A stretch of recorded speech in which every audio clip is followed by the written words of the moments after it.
rasa sakit itu sebenarnya bukan dari sesuatu yang menyakitimu, namun dari anggapanmu terhadapnya. Dan engkau memiliki kekuatan untuk mencabutnya kapanpun kau mau. Kalau kamu disakiti orang, sebenarnya orang itu tidak bisa menyakitimu kalau kamu tidak mau sakit. Pak, orang itu bikin aku mangkel ya Pak. Salahmu sendiri mau mangkel.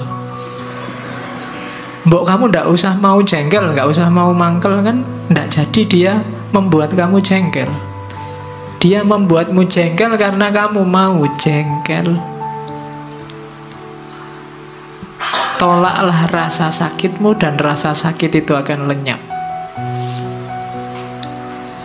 Ndak ada orang bisa menyakitimu, ndak ada orang bisa mencurangimu, nggak ada orang bisa menaklukkanmu kalau kamu sendiri tidak mau.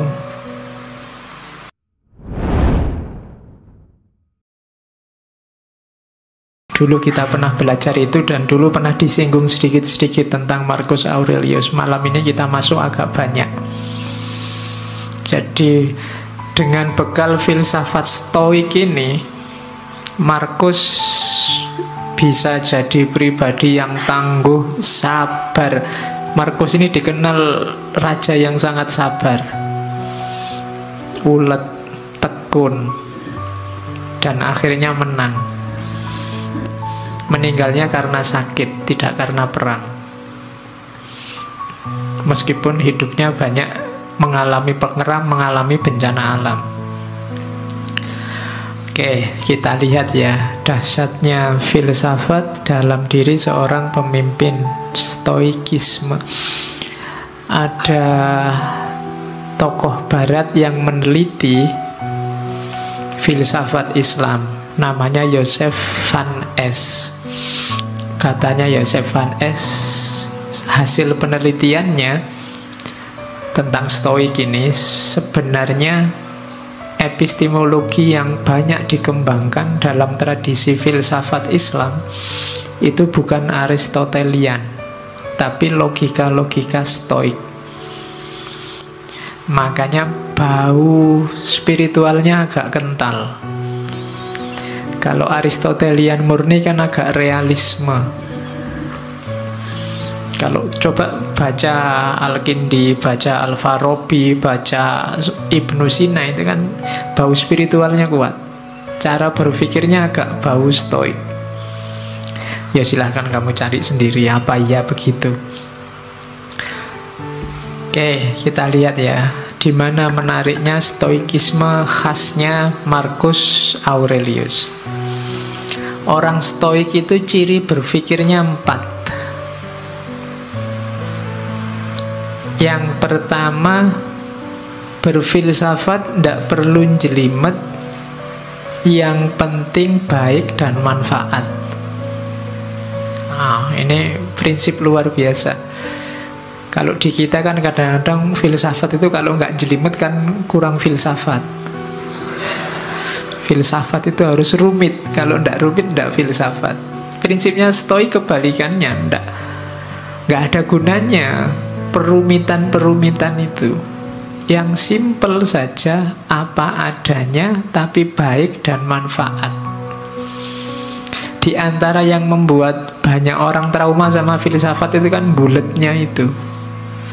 Semakin ada tokoh filosof ngomong kok jelimet, semakin kamu puji, filsafatnya jeru gue mesti.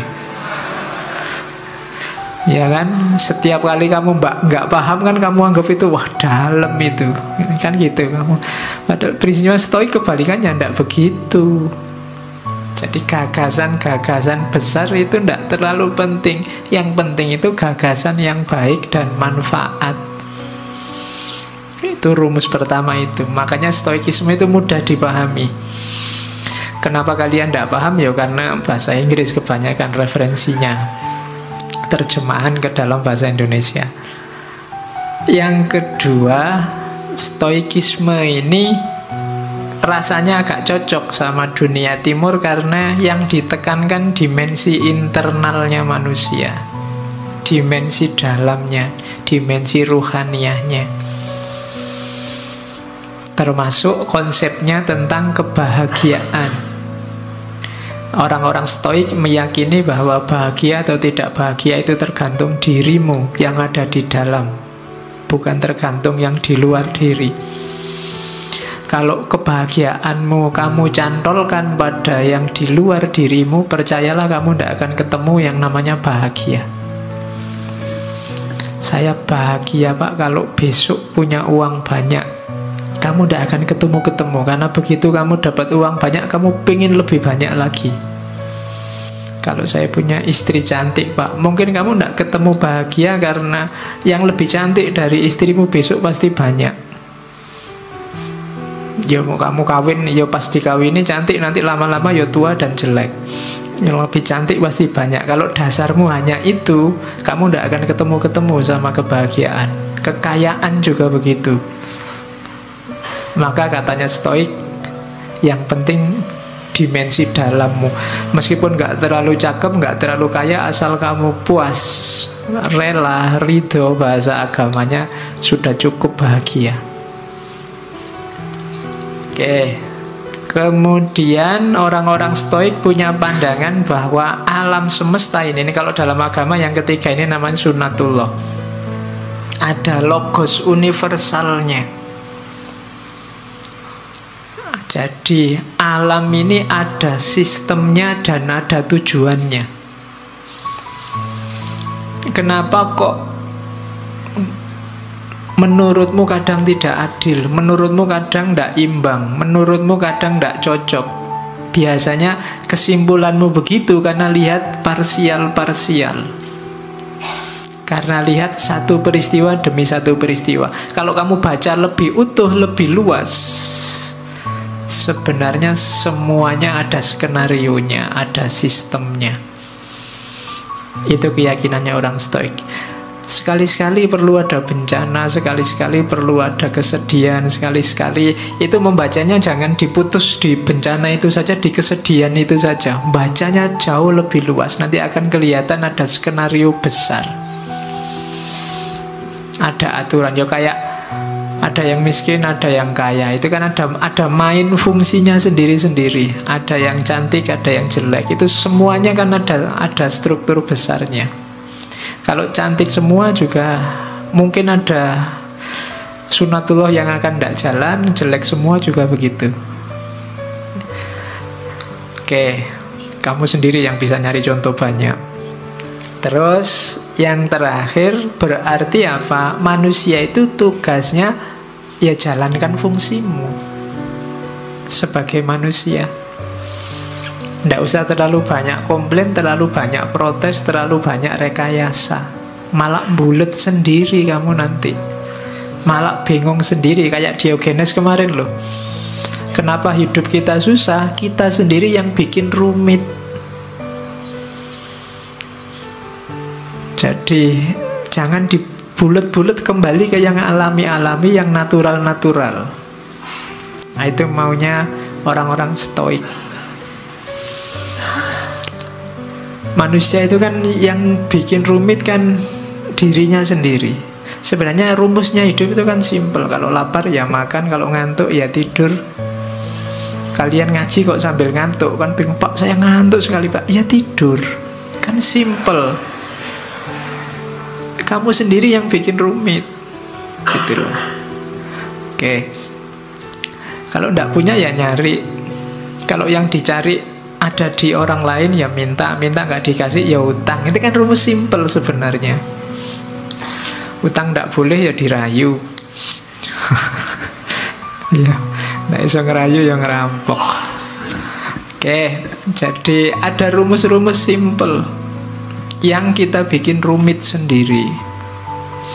Dan itu kadang menyusahkan kita sendiri. Jadinya tidak balance hidup kita. Hidup ini ada sunnatullahnya, ada rumus-rumus pakemnya. Ini 4 cara berpikirnya orang Stoik. Sekarang kita lihat Marcus Aurelius, cara dia menerjemahkan gagasan-gagasan Stoik. Saya ambil pertama tentang kehidupan. Malam ini kita banyak ngomong tentang semacam quotes-nya, karena Marcus Aurelius ini tidak meninggalkan karya selain satu buku semacam buku harian yang diterjemahkan dalam bahasa Inggris, judulnya Meditation. Kalian cari, downloadan gratis itu. Masih asli dalam bahasa Inggris. Kalau ada yang pintar bahasa Inggris boleh diterjemah. Dan ini saya potong-potong dari situ, saya klaster-klaster. Cuma tidak bisa banyak karena bukunya tebal, ya kita ambil yang sesuai kadar waktu ngaji kita. Meskipun saya tidak yakin bisa nyampe semua karena banyak. Jadi hidup ini yang pertama rumusnya katanya Marcus, carilah apa tugasmu. Katanya Marcus, segala sesuatu, apakah itu kuda atau anggur, diciptakan untuk tugas tertentu, untuk peran tertentu. Maka carilah tugasmu sebagai manusia. Sering kan saya singgung ayat afahasibtum annama khalaqnakum abasa. Itu kan Allah lo yang ngomong. Apa kami ciptakan engkau itu hanya untuk iseng? Pasti tidak. Ada tujuannya. Kejar itu. Yo, Al-Quran banyak ngomong tentang tujuan hidupmu ini. Enaknya karena sayangnya Allah sama kita, kan kita sama Allah langsung ditunjukkan, ini lo tugasmu. Jadi yo kayak misalnya ini ja'ilun fil ardi khalifah, aku ciptakan manusia di muka bumi jadi khalifah. Ini kan Allah langsung ngasih petunjuk, ini lo tugasmu. Maksudnya Marcus, yo kamu jalan di tugasmu itu. Setiap hal di muka bumi ini ada perannya, ada tugasnya. Jangan dikacaukan. Kamu sendiri juga jangan kacau. Nanti kamu susah sendiri. Oke. Teh ini kan dia punya tugas, dibikin jadi minuman. Ya diminum, tidak apa-apa.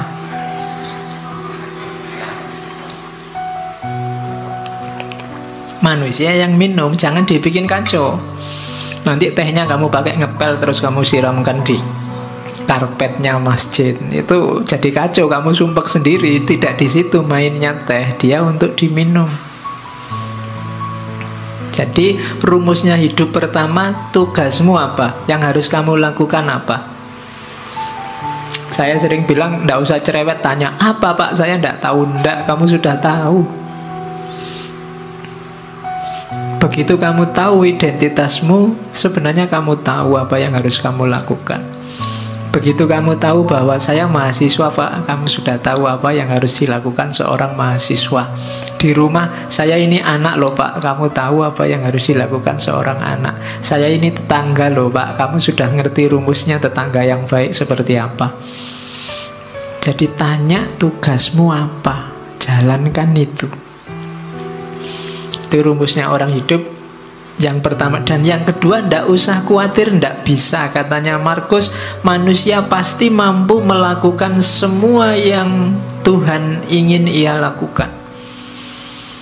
Kalau Allah nyuruh kita jadi khalifah, pasti kita punya kekuatan untuk mengkhalifahi alam semesta. Ketika kamu ditakdirkan jadi mahasiswa, pasti memang kamu punya potensi untuk jadi mahasiswa yang baik. Bahwa hasilnya tidak baik, itu berarti kamu kurang maksimal menjalankan tugasmu. Jadi ini rumus-rumus dasar dalam hidup, katanya Marcus. Pasti bisa asal kamu tidak manja. Kita kan sering manja, sering cengeng, sering cerewet. Sudah tahu masih tanya. Kita sering mengkritik Bani Israel, Yahudi, kita sering begitu. Orang Yahudi itu kan waktu diperintah ada aja yang ditanyakan. Disuruh menyembelih sapi masih ditanya, kulitnya sapi warnanya apa, besarnya seberapa, itu cerewet. Padahal begitu disuruh membelih sapi aja kan tidak masalah, tapi masih cerewet, tanya macam-macam. Padahal ya sudah ngerti pantasnya membelih sapi itu ya sapi yang semacam apa, kan gitu. Ya sama lah, kadang kayak mahasiswa disuruh bikin makalah, berapa halaman Pak, kemudian referensi ini boleh ndak Pak, kamu repot sendiri nanti, salahmu sendiri cerewet. Coba diperintah, ya Pak, nah kan sudah, selebihnya kamu mikir sendiri, ijtihad sendiri.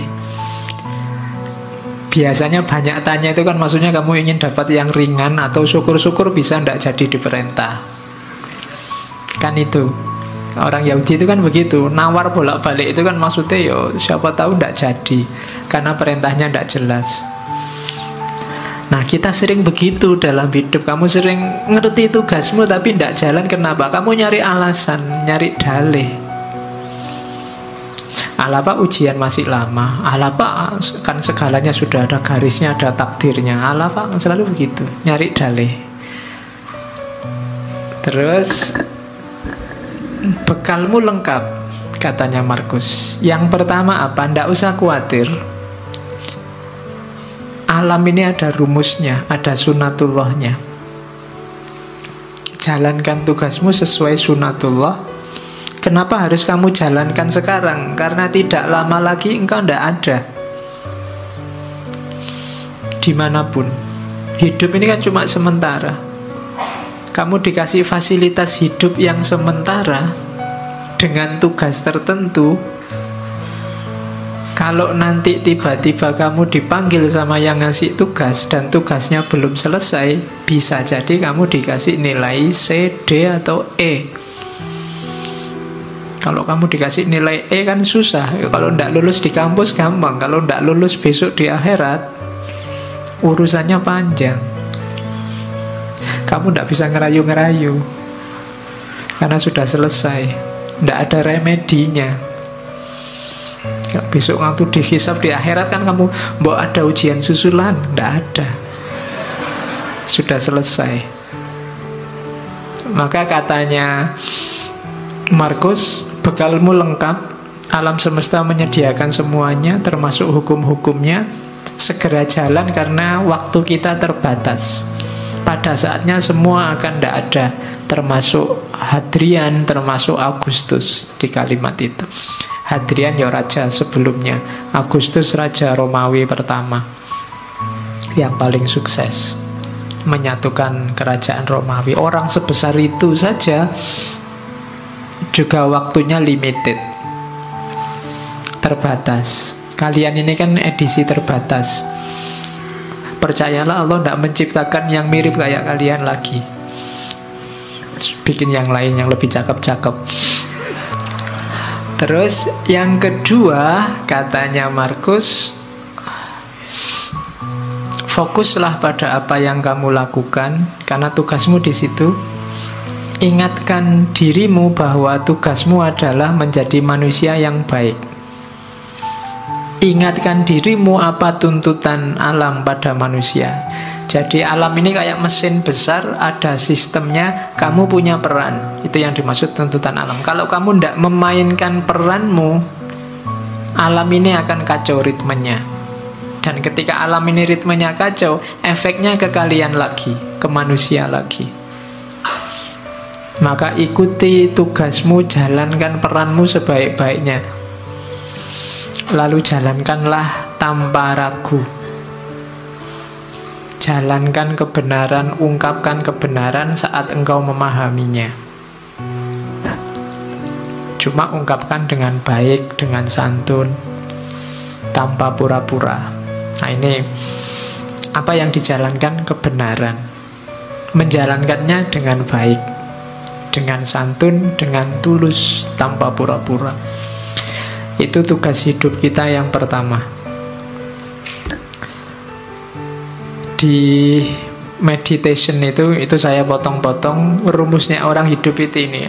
Kita ingat-ingat coba ya, ini pedoman hidup kita katanya Markus. Hidup kita itu secara durasi itu sementara, pasti ya, limited. Tidak lama kok hidup kita itu. Sudah tidak ada lagi orang yang usianya mungkin 150 ke atas atau 200 lah, tidak ada. Orang sudah 70-80 itu sudah luar biasa. Malah kasihan orangnya kalau nggak meninggal-meninggal. Loh iya, malah kasihan. sifatnya berubah. Hidup kita ini karakternya alam di antara yang kita sebut sunnatullah tadi berubah. Maka kalau kamu kaku, ritmemu akan kacau. Jangan kaku. Kamu harus luwes. Ketika kamu kaku, sementara lingkungan alam sekelilingmu berubah, maka yang terjadi ritmemu kacau. Jangan-jangan kamu juga mengacaukan ritmenya orang lain. Jadi karakternya hidup ini berubah. Durasinya sementara. Persepsi kita, pemahaman kita sifatnya abu-abu kalau bahasanya. Abu-abu itu apa? Kita ini manusia yang terbatas dan pemahaman kita juga terbatas. Kebenaran, kebaikan yang kita pahami itu sebatas kemampuan kita. Maka tadi jangan kaku. Kalau kamu kaku, kamu akan mandek di keterbatasan tadi. Kamu tidak berkembang, tidak lebih baik. Padahal kamu harus lebih baik terus. Karena hari ini kamu terbatas, besok batasmu harusnya lebih luas. Jadi persepsi kita ini suram. Kita itu tidak ngerti sangat banyak hal, ngertinya cuma sedikit. Berarti apa? Kebenaran yang kita tahu sebagai benar juga limited, terbatas. Bukan karena kebenarannya yang terbatas, tapi kapasitas kita yang terbatas. Kemudian persepsi urusan akal ya, pemahaman. Sekarang tubuh kita itu sifatnya melemah. Grafiknya manusia itu kan ya kecil jadi besar, setelah itu kan melemah. Sebenarnya bahasa aslinya membusuk. Usia-usia kalian ini mungkin sudah tidak bisa lebih tinggi lagi, tidak bisa berkembang lagi, sudah selesai. Kecuali kamu ikut terapi-terapi minum pil apa itu, nambah tinggi 2 cm itu mungkin ya. Sudah tidak bisa, percayalah, sudah habis pertumbuhanmu. Kamu minum susu pertumbuhan tulang sampai berapa, sudah selesai. Usia-usia kita sudah tua. Jadi, dan grafiknya pasti semakin melemah. Tidak ada orang yang tambah tua, tambah kuat, luar biasa, tambah tidak ada. Pasti. Jadi tubuh, jasad, fisik itu semakin melemah. Kemudian jiwa kita itu yang karakter utamanya sebenarnya dia kebingungan. Soul itu. Dia kalau tidak punya pemandu resmi, dia selalu bingung, mudah dipengaruhi. Akal itu kan, mental itu kan mudah dipengaruhi. Sekarang seneng, besok benci. Kemarin kerjasama, sekarang gegeran. Itu jiwa kita selalu begitu, mudah dipengaruhi, selalu dalam kebingungan. Kemudian 5 yang atas tadi kan serba tidak enak. Terus kamu, kalau gitu saya nunggu takdir, keberuntungan. Tidak, keberuntungan, takdir itu tidak bisa ditebak. Tidak mesti. Di situ ditambahi oleh Markus kemasyhuran. Kemasyhuran itu mungkin kamu mengandalkan status, mengandalkan nama baik, mengandalkan keluarga, mengandalkan identitasmu sebagai apa. Katanya Markus itu juga tidak pasti. Seterkenal apapun orang, pada saatnya juga lenyap, dilupakan. Jadi ternyata hidup kita itu semacam ini. Ringkasnya apa? Katanya Markus, hidup ini bagian fisiknya seperti sungai. Dia berubah semakin lama semakin melemah. Sungai itu kan mengalir semakin ke yang lebih landai, lebih ke bawah. Sementara jiwa kita, rohani kita bagaikan mimpi dan kabut, tidak jelas, kebingungan. Dan akhirnya kita menjalani hidup itu kayak medan perang. Seperti medan perang dan perjalanan yang jauh dari rumah. Jadi hidup ini medan perangmu. Perang di mana? Perang melawan dirimu sendiri sebenarnya. Melawan hidupmu sendiri. Dan jangan mengandalkan reputasi, jangan mengandalkan status, jangan mengandalkan nama baik, karena semuanya akan terlupakan.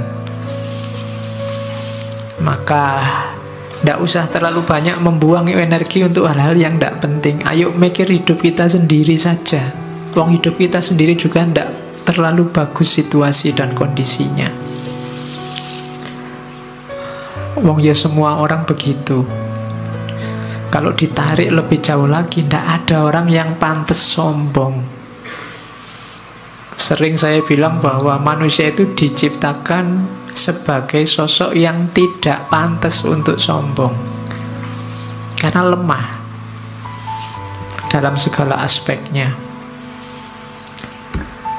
Oke, nah kalau hidup begitu, kebahagiaan terus. Lah kalau gitu apa harus sumpek? Enggak, katanya Markus. Meskipun hidup itu selemah itu, tapi kita tetap bisa bahagia. Rumusnya bahagia simple. Yang pertama, pikiran. Kebahagiaan hidupmu tergantung kualitas dari pikiranmu. Hari ini, detik ini kamu bisa langsung bahagia meskipun sedang sumpek urusan apa wae, tinggal kamu detailkan urusanmu apa. Uang habis, makalah belum selesai, dosen ngamuk-ngamuk, bapak kos nagih misalnya. Itu kan sumpekmu kan kamu bawa di sini. Itu detik ini juga bisa selesai itu semua, tinggal kamu geser caramu berpikir. Yo gampang lah rumusnya. Duit habis gampang, teman masih banyak. Ya ngampung-ngampung dikit makan tidak apa-apa lah, hutang-hutang dikit pasti boleh. Nilai jatuh, alah semester depan bisa diulang. Ya makalah kok belum jadi-jadi gampang, Google masih sedia banyak referensi. Itu kan lebih simpel. Tergantung pikiranmu. Berarti apa? Sekarang ayo dinikmati. Atau paling tidak, sekarang kan sedang ngaji di masjid, urusan makalah, urusan besok kuliah, urusan duit kan nanti kalau mau makan urusan. Jadi sekarang gak usah tak pikir itu, nanti jatahnya mikir itu nanti kalau berhadapan dengan urusannya. Kalau sekarang ya mikir ngaji. Itu kan kamu terus jadi bahagia. Jadi tergantung pikir. Ada urusanmu berat, apapun beratnya, tinggal alah sekarang mikir ngopi-ngopi dulu lah, ngerokok-ngerokok dulu santai. Lu iso bahagia detik itu juga. Jadi kebahagiaanmu itu tidak tergantung apa-apa di luar dirimu, tapi pikiranmu. Makanya sangat sedikit hal yang dibutuhkan untuk hidup bahagia, dan semuanya ada dalam dirimu. Di mana itu? Caramu berpikir. Misalnya kamu, Pak, saya sumpek hari ini, Pak, orang Indonesia itu loh terpecah dua. Ada kubu pro calon ini, kubu pro calon itu. Loh yang nyuruh kamu mikir itu loh siapa? Nggak ada orang yang nyuruh kamu ngomentari itu loh. Salahmu dewe kamu menyumpekkan dirimu dengan itu. Bahagialah. Banyak hal untuk dinikmati dan bahagia. Nah, itu rumus pertama ya, bahagia dari pikiran. Yang kedua, kebahagiaan akan lahir, hati-hati jangan dicantelkan pada hal di luar dirimu.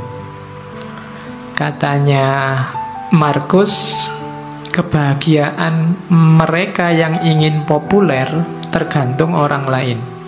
Orang yang semacam ini tidak akan bisa bahagia. Orang yang ingin populer berarti dia butuh follower banyak, dia butuh jempol banyak, dia butuh dipuji, butuh dikomentari. Kalau sandaranmu bahagia ini, kamu akan susah bahagia. Karena akan selalu ada orang yang tidak suka padamu. Ngaji ini mungkin yang suka banyak, yang tidak suka pasti juga ada. Kalau kamu sumpek dengan yang tidak suka, kamu tidak akan bahagia-bahagia. Kalau kamu sumpek dengan hatersmu, kamu tidak akan bahagia. Karena akan selalu ada orang yang tidak cocok. Karena memang tipenya orang beda-beda. Jadi kebahagiaan orang yang ingin populer itu tergantung pada orang lain. Maka jangan nunggu populer dulu baru bahagia. Jangan nunggu dipuji banyak orang dulu baru bahagia. Bahagialah sekarang. Kebahagiaan mereka yang nyari kesenangan akan diikat, berubah-ubah sesuai mood yang berada di luar kontrol mereka. Nah ini, kalau kamu ingin bahagia saat senang saja, kamu mungkin juga susah bahagia. Kenapa? Hidupmu kan banyak sumpeknya, banyak alangannya, banyak rintangannya. Seneng wisuda ndak lama, besoknya sudah sumpek mikir kuliah lagi apa kerja, apa kawin, sumpek lagi. Ya kan? Ndak ada selesainya. Kalau kamu mengandalkan seneng, hidupmu itu ndak pernah seneng full 100%, selalu ada bagian sumpeknya. Kalau kamu nunggu mood seneng baru bahagia, kamu mungkin ndak bahagia-bahagia. Alhamdulillah Pak, dapat uang banyak, besoknya sumpek, ini duitnya buat apa, terus gegeran, terus macam-macam. Ndak lama ternyata kalau bahagia itu mengandalkan seneng. Maka bahagia itu, katanya Markus, tirulah orang-orang bijaksana. Bahagia itu apa? Dalam kebebasan mereka dari segala keterikatan. Berarti apa? Ya temukan dalam dirimu saja, tidak usah diikat oleh apapun dari luar dirimu. Dengan pikiranmu saja sekarang kamu sudah bisa bahagia kok. Ngapain capek-capek nyari cantelan di luar? Jadi itu rumusnya bahagia. Pikiranmu. Yang kedua, jangan diikat oleh yang di luar dirimu. Dan yang ketiga, jalani hidupmu sesuai fitrah. Setiap makhluk hidup akan utuh, berarti menemukan kebahagiaannya saat mengikuti jalan dalam alamiahnya sendiri. Jadi jalannya sendiri yang alami. Ya kayak tadi loh, ya kalau makan, kalau lapar ya makan, haus ya minum, simple, jalan-jalan hidup yang simple, ndak rumit-rumit. Kamu akan bahagia. Ndak usah target macem-macem untuk bahagia di luar diri kamu, nanti akan sumpek sendiri, ndak ketemu-ketemu bahagianya. Nikmati hidupmu, jalani hidupmu sesuai fitrahmu. Ndak usah pakai semboyan. Pokoknya Pak, saya ndak akan kawin sebelum kaya, itu bikin sumpek sendiri. Ya kalau memang ada calonnya, cukup segalanya, ya nikah saja. Saya Pak, sebelum 29 misalnya, itu kan banyak yang begitu. Ndak usah lah, bikin rumit sendiri. Pokoknya kalau cocok sesuai apa-apanya jalan, ya nikah saja, ndak masalah. Itu hidupmu akan utuh. Oke, yang tadi kebahagiaan. Sekarang menghadapi kesulitan yang kita sebut rasa sakit.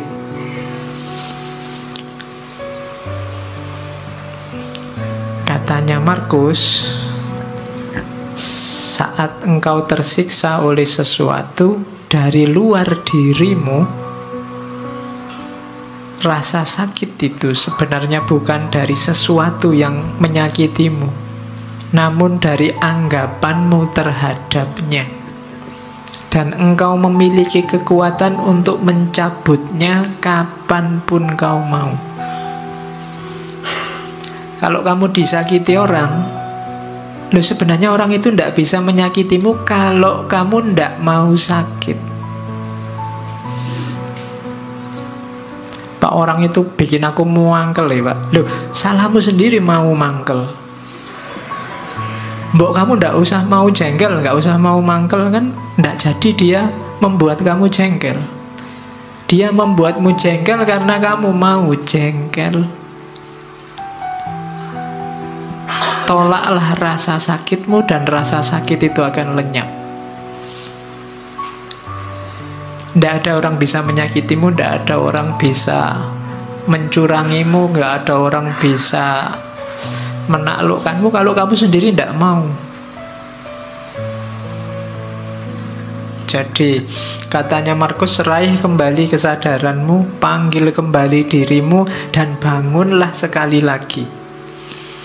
Kini akan kau sadari bahwa yang mengganggumu hanyalah mimpi. Pandanglah kenyataan ini sebagaimana engkau memahami mimpimu. Yos, silahkan sekarang didaftar apa yang membuatmu sumpek, membuatmu sakit, membuatmu merasa tak berdaya, membuatmu merasa lemah. Semuanya pasti tidak real. Semuanya bukan sesuatu yang nyata, hanya permainan pikiranmu dalam tanda petik. Nilai jelek, ya nilai jelek itu kan fakta, nilai jelek selesai. Dia tidak harus menyakitimu bahwa kamu besok akan ngulang kuliah lagi sehingga nilainya jadi baik. Ya diulang saja tanpa harus merasa sakit, kan bisa. Diputus pacar, Pak, itu sakitnya luar biasa. Ya wis putus, ya putus saja. Lah kok enak, aku yang diputus kok terus aku merasa sakit. Kan double berarti. Kamu mutus aku ya sudah, tapi aku tidak sakit kok. Oh, itu lebih kaya. Iya. Jadi sakit atau tidak itu kan kamu yang bisa ngatur. Pedih hatimu itu dirimu sebenarnya. Tidak bisa engkau membuatku sakit hati, itu tidak bisa. Kamu sendiri yang mau dihinggapi rasa sakit itu. Ada orang maki-maki kamu kayak apapun, kalau kamu tidak tersinggung kan tidak ada apa-apa. Saya tersinggung loh Pak. Lihat salahmu sendiri tersinggung. Kamu tidak tersinggung itu bisa lah, kok milih tersinggung. Itu kamu milih rasa sakit. Itu maunya Markus. Jadi tidak, sakit atau tidak itu sebenarnya kuncinya di kamu. Terus tak seorang pun dapat kalah, baik di masa lalu atau di masa depan. Bagaimana orang bisa kehilangan apa yang ia tidak miliki? Yang sering membuat kita sakit kan dua hal ini, harapan dan kekecewaan. Kecewa itu kan karena masa lalu, harapan itu karena masa depan. Masa lalu dan masa depan itu dua hal yang tidak kita pegang sekarang, tidak kita miliki sekarang. Loh, lah kok kita bisa disakiti oleh sesuatu yang kita tidak punya? Kok kita bisa kalah oleh sesuatu yang tidak ada? Masa lalu itu kan tidak ada, sudah lewat. Masa depan itu nanti, belum terjadi. Lah kok kita bisa kalah oleh itu, katanya Markus? Harusnya tidak. Jadi kekecewaan dan harapan itu jangan sampai membunuhmu. Kenapa? Karena dia sesuatu yang tidak ada. Sesuatu yang tidak ada jangan menyakitimu. Hidupmu kan di masa kini. Dia tiba-tiba menyakitiku, Pak. Aku tiba-tiba diputus. Kapan? Tadi. Oleh sudah tadi aja, sudahlah. Nah iya kan? Kan berarti masa lalu itu. Meskipun 1 jam yang lalu kan sudah jadi masa lalu. Meskipun putusnya tadi sore jam 5, kan kamu sudah masa laluku itu kan? Iya. Oke, jadi jangan mau disakiti oleh masa lalu dan masa depan. Berpikir yang positif, kayak di kalimat terakhir itu, adalah nasib burukku semua ini terjadi padamu, padaku sebenarnya itu. Kita kan sering mengeluh begitu, aduh nasibku kok jelek ya. Katanya Markus, jangan begitu. Bilang saja nasibku baik, adalah nasib baikku. Di mana nasib baiknya? Meskipun ini terjadi padaku, tapi aku dapat menanggungnya tanpa rasa sakit. Baik itu kehancuran di masa kini maupun ketakutan akan masa depan. Kalau kamu ada masalah apapun, jangan mengeluh. Bersyukurlah bahwa alhamdulillah aku masih kuat menanggungnya. Masih diberi kekuatan untuk menahannya. Nah, itu lebih positif. Jadi sakitilah aku, injak-injaklah aku, jajalah aku, tapi aku kuat. Alhamdulillah aku. Kalau kamu nyari yang tidak ada masalah dan kamu tidak tersakiti, mungkin tidak bisa kamu hidup di dunia yang tidak ada masalah dan kamu tidak tersakiti itu. Bikinlah dirimu kuat menghadapi masalah dan rasa sakit, maka segalanya akan selesai. Jadi jangan mau disakiti. Jangan mau itu bukan untuk orang yang menyakiti, tapi untuk dirimu sendiri. Jangan kamu terima rasa sakit itu, maka kamu tidak akan sakit. Nah, ini rumus yang kedua. Yo, rasanya sih memang berat, tapi lama-lama dilatih mungkin bisa. Orang-orang besar, pemimpin-pemimpin besar, itu mungkin mereka mampu melakukan ini. Kalau besok kamu jadi pemimpin labil, mudah sakit, mudah tersinggung, mudah marah, mungkin kamu tidak bisa jadi pemimpin yang baik. Kamu harus punya daya tahan terhadap rasa sakit. Kamu harus kuat mendengarkan, kuat melihat, kuat membaca, kuat memahami, tanpa harus reaktif karena rasa sakit. Nah, itu rumus selanjutnya dalam hidup. Jadi tadi ada kehidupan, kemudian caranya untuk bahagia, dan cara untuk menghindari rasa sakit. Sekarang tentang kebenaran. Ini makhluk idolanya para pengkaji filsafat. Katanya Marcus Aurelius, kebenaran itu sifatnya perspektif. Segala yang kita dengar adalah opini, bukan fakta. Segala yang kita lihat adalah perspektif, bukan kebenaran. Ini nanti belakangan dikembangkan teorinya oleh Immanuel Kant, jadi Das Ding an sich namanya. Sesuatu apa adanya dan sesuatu yang sudah dipersepsi, dipahami oleh manusia. Ketika orang ngomong tentang sesuatu yang namanya kebenaran, begitu kebenaran itu diomongkan, dia jadi opini. Opini itu kebenaran versi yang ngomong. Kalian ikut ngaji, terus keluar cerita tentang ngaji ini, itu yang keluar dari penjelasanmu, dari mulutmu, itu adalah opinimu tentang ngaji ini. Kalau opini, yaitu pendapatmu sendiri. Persepsi juga begitu. Kalau engkau melihat sesuatu kebenaran, begitu engkau melihat dan kamu pahami itu, hasil penglihatan dan pemahamanmu itu namanya persepsi sudah. Bukan lagi kebenaran itu sendiri, tapi kebenaran menurutmu.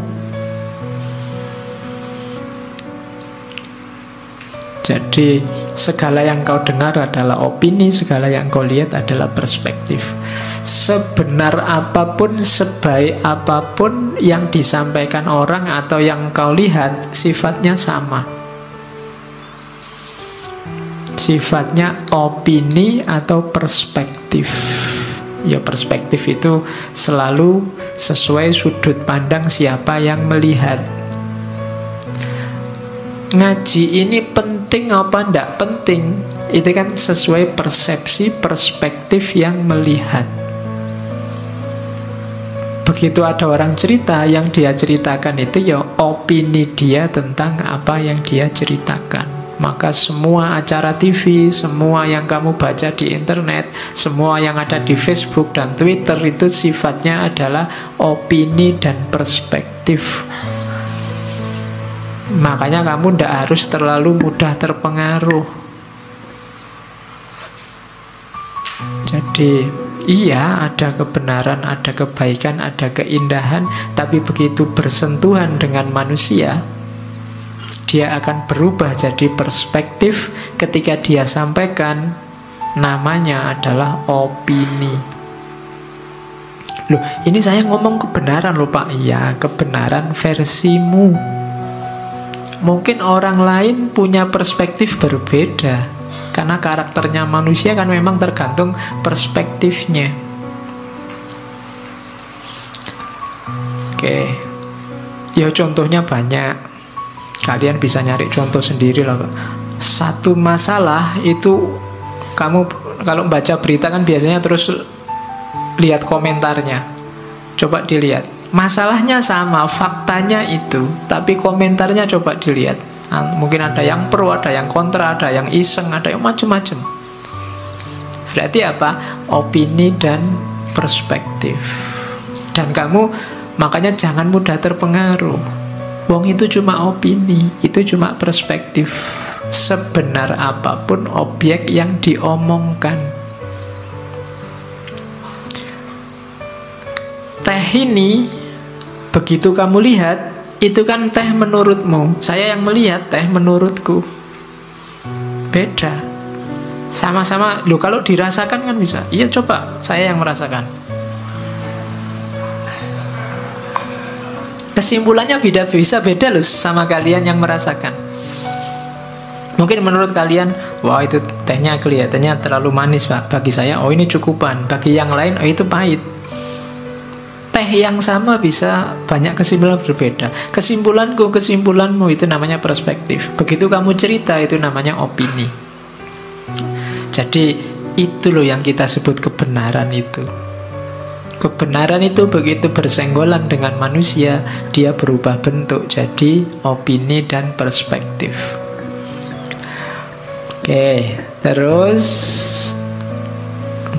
kalau ini kesiapan mental menghadapi kebenaran. Katanya Markus, kalau seseorang mampu menunjukkan padaku bahwa yang aku pikirkan atau aku lakukan tidak benar, dengan senang hati aku akan berubah.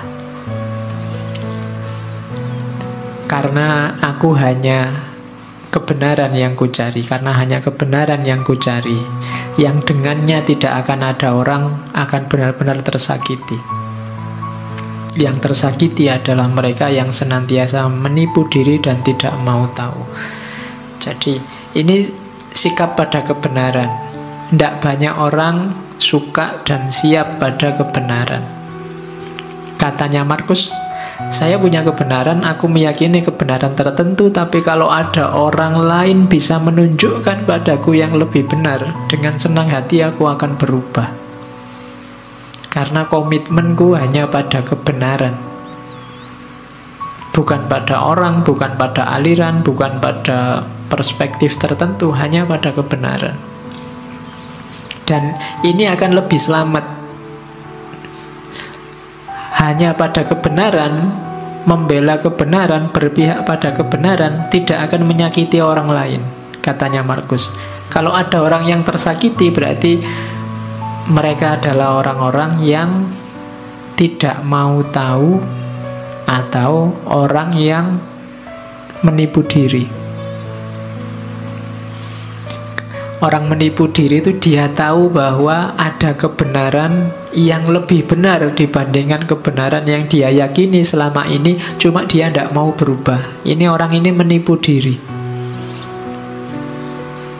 Padahal dia tahu ada yang lebih benar. Ya kalau bukan menipu diri, nama lainnya dia cuek, tidak mau tahu. Pokoknya kalau sudah ini ya ini. Ini ada hubungannya dengan saya bilang tadi, orang-orang yang kaku. Padahal hidup ini dinamis, kita manusia terbatas.